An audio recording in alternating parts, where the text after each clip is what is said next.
DogDay is a very interesting character to me. I find it slightly odd that Mob Entertainment introduced 8 smiling critters into the franchise, only to show off 2 of them in-game. Catnap did play a big role in Chapter 3, however, DogDay not so much. Why is this? I mean, he even has his own plushie. DogDay was used quite a bit in the marketing, yet only played a small role in the chapter as he was killed off quite quickly. At least, that's what they want us to think. I believe DogDay is still alive and will be returning in Chapter 4. Now, it's very interesting to me that DogDay has his own plushie. The only other smiling critter that does is Catnap, who is the main villain in the chapter. So if DogDay dies off quickly, then why would he have his own plushie? Why not make a plushie for each smiling critter? You could argue that it's because he was the only other smiling critter in the game right now, so they want to capitalize off it. But I feel it's a lot deeper than that. It's almost as if they know he will be sticking around much longer. After we defeat Miss Delight, we make our way into the playhouse. Inside, we find a cushioned tiled prison filled with empty cells, except for one. This is where we see DogDay for the first time. He is hung up, bound to his cell. The first thing you will notice is the lower half of his body is severed, and his eyes are fully black. Keep this in mind because it's important. He then begins to speak to us. But something to note is that DogDay is still alive at this moment. Even when he is missing half of his body, he is still coherent and able to talk. He acknowledges our presence and mentions how there is nothing left to save here, also saying it's their home. A million pairs of eyes are on us now, watching, waiting, and hungry. He is referring to the mini critters that we had been running into from before. He continues how they want nothing more than to crawl beneath our skin and eat away at us bit by little bit. These little toys follow Catnap to avoid a similar fate to the original smiling critters. In return, they are fed. He also talks about how the smiling critters try to fight the prototype's control. However, DogDay is the last of them. Suddenly, he is cut off mid-sentence as a horde of the mini critters begin to crawl inside of him through the open parts of his body. As this is happening, we can hear him screaming in pain and agony, while he also begins to choke. However, just when we think he is about to perish, he becomes full of life again and begins to chase us. Now, the first thing I want to point out here is the obvious: how the mini critters were able to crawl inside of DogDay. The first question I have here is, did they also do this to the other smiling critters? He mentioned how they couldn't fight the prototype's control, so it makes me wonder if the prototype used the mini critters to crawl inside of the smiling critters and take control of them. Is this what he meant? We did see a mini critter crawl into DogDay through his eye, so this could have been how they got inside of the others. Now, why was DogDay cut in half? Well, considering his cell door was open, I believe this was so the mini critters could come and feed on him. They had already eaten his lower half when we got there. Although, it's interesting that the mini critters didn't just eat DogDay while inside of him. Obviously, they didn't for a reason. Instead, they started to control him with the clear intentions of eating us. But what's most important here is DogDay's eyes. Remember how I mentioned his eyes were completely black when we first saw him? Well, now they are different. DogDay's eyes are now black with white irises. This is huge. Now, what does this mean? Well, I think it's safe to say that this is because of the mini critters. The mini critters get inside of the body and take control of it, being able to move the body as one. And this is shown through the eyes, how they are now white. The mini critters, or you could say the prototype, now have full control over the body. Where else have we seen eyes like this? Catnap. Catnap's eyes are exactly like DogDay's when the mini critters, or the prototype, are controlling him. Like I mentioned before, this could be what DogDay was talking about when he said that the smiling critters were not able to fight the prototype's control, which leads to a few questions. Could this mean that Catnap actually has the mini critters inside of him? Could this be why he turned evil? Think about it. It's known that after the Bigger Bodies experiment, you don't remember who you were. Even if Theodore was friends with the prototype while he was human, he would have forgotten this when he turned into Catnap. We know that the prototype saved Theodore's life, which would cause someone to be grateful and forever be in their debt. However, like I just said, the person gets amnesia after the transfer. So how could he remember what the prototype did? I suppose the prototype could have reminded him, but there is a gray area about what happened in between when Theodore turned into Catnap and started connecting with the prototype. So this could make makes sense. The prototype could have caused the mini critters to attack Catnap and crawl inside of him. This would give the prototype full control over Catnap, which would explain why he treats him like a god. It's just the prototype controlling his puppet. As much as I don't want to believe this, it kind of makes sense. Why else would Catnap's eyes look like DogDay's after DogDay was taken over by the mini critters? It could just be a design choice, or it could be a huge clue right in front of our faces. Now, as DogDay chases us, we can continue to hear the sounds of choking. It's as if he's trying to resist the critters from inside. He might be trying to talk to us, to let us know that he can't control it. Although, while this is happening, he continues to move because they are too strong for him. Towards the end of the chase, we run through a door and jump over a gap. As we turn around, we see DogDay stop right before the door closes, meaning he clearly was not crushed by the door, like how Miss Delight was. DogDay is still alive. Even after this happens, if we clip back through the door, we can see that he is still sitting there. However, that is not the only clue that he is still alive. After the door closes, we hear a scream, and listen closely.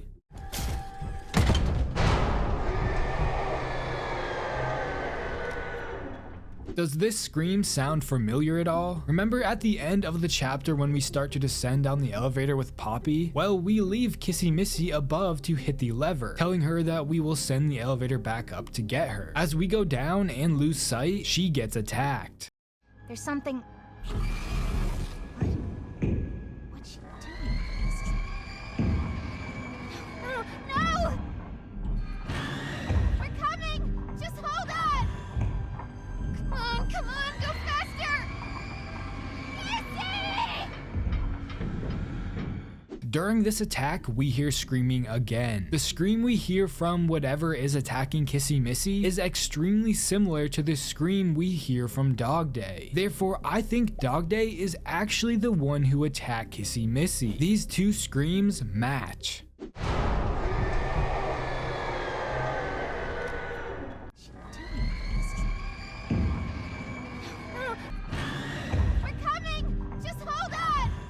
After we escaped from him, he was able to break out of the prison location. This led him to find Kissy Missy all alone and attack her. It makes perfect sense. DogDay is still alive because he was the one that attacked Kissy Missy. This could mean that DogDay might actually be one of the next main antagonists in chapter 4. After we ascend back up from the elevator, we will see DogDay and the mini critters likely feeding on Kissy Missy's corpse. Now, this makes me wonder if DogDay will ever be able to return back to normal. Considering the fate of the other smiling critters, it's likely that he unfortunately won't. However, there could be a chance that we save him. He was still alive when we found him severed in half, so we might just be able to get the mini critters out of him. But remember, this is a horror game. There are no happy endings. Do you guys think DogDay is still alive? I think it's pretty clear that he very well could be. Therefore, I'm sure we will see him in the next chapter. So let me know what you guys think in the comments below. And if you like horror game content like this, please consider subscribing. Also, if you want to support the channel more, you can become a member. Don't forget to follow my Twitter at TerrifiedT. Thanks for watching.